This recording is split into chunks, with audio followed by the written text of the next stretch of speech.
Did you know that electric vehicles are not as eco-friendly as you might think? No doubt EVs are generally more sustainable, but there are still environmental impacts associated with their production and use, such as the extraction and processing of raw materials for batteries, and the source of electricity used for charging. This is one of the many reasons why Toyota has never put its focus on conquering the EV market, when many of its competitors have already built a strong presence there. Instead, Toyota, under the leadership of its new CEO Koji Sato, is exploring alternative sustainable technologies. Sato, who took over from Akio Toyoda in April of 2023, has a vision to transform Toyota into a full-fledged mobility company. This vision includes a significant focus on hydrogen engine technology, and if Toyota achieves this mission, it might destroy the EV industry. But if you're an avid fan of the car industry, you'd know that Toyota has been very reluctant to make any major drive for them to make this decision. While some could say that Toyota wants to give tough competition to car companies in the EV market, and this reason isn't wrong, but there's another hidden reason behind it. Between 2009 and 2014, Toyota recalled millions of vehicles in the USA for problems with sticky gas pedals, faulty floor mats, and defective airbags. The company also faced charges for misleading consumers and regulators about safety issues, and paid $1.2 billion in fines in 2014. Additionally, Toyota was sued for violating the Clean Air Act by failing to report defects that affected emissions control systems and agreed to pay $180 million in settlement in 2021. Toyota realized that it needed to regain its reputation as a leader in quality and innovation, and to respond to the changing needs and expectations of customers and society. The company increased its spending on research and development between 2010 and 2020, and launched new initiatives such as the Toyota Research Institute. They also had to excel and adapt according to the changing market trends of the automotive industry, so Toyota decided to focus on sustainable technologies, and most importantly, hydrogen technologies, which resulted in their latest advancement, the hydrogen engine. For those who don't know, a hydrogen engine is an internal combustion engine that uses hydrogen as fuel instead of gasoline. Unlike a gasoline engine, which emits carbon dioxide and other pollutants when it burns fuel, a hydrogen engine only emits water vapor and nitrogen oxides.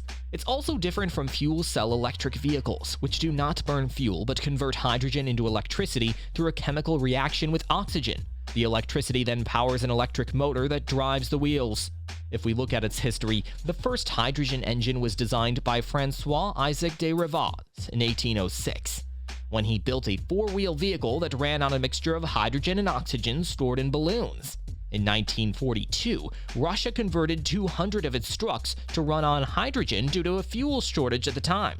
General Motors also created Electrovan in 1966. But all of this progress came to a stop when multiple experiments failed in convincing people to buy it or investors to invest more in fixing the problems of hydrogen engines.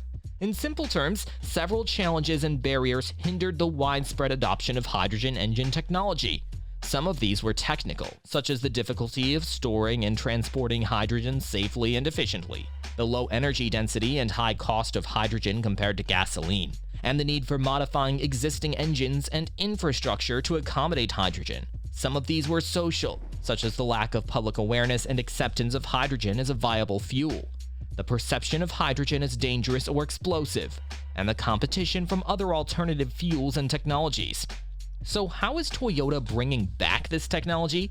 Since safety was the major issue, Toyota is working on it by bringing some new ideas to the table. Toyota has added a layer of security by adding carbon fiber tanks that store hydrogen at 700 bar or 10,000 psi behind a bulkhead that separates them from the cockpit. Also, these tanks have sensors and valves that monitor the pressure and temperature of the hydrogen and shut off the supply in case of an emergency. The vehicle also has a hydrogen detector and an automatic shut-off switch that can cut off the power if a leak is detected. The vehicle has been tested extensively on various tracks and conditions to ensure its durability and stability, which is giving a green signal for Toyota to revive this technology. But still, there are some other limitations like cost and infrastructure issues, as hydrogen engines require new and expensive infrastructure to produce, store, transport, and distribute hydrogen fuel. Plus, there are only a few hydrogen filling stations available in some countries, which makes it difficult and impractical from a customer point of view, as they won't be able to refuel their cars. But nevertheless, now that the world is shifting to sustainable ways of driving vehicles, it's refreshing to see that Toyota has made this initiative and is planning to take innovative steps.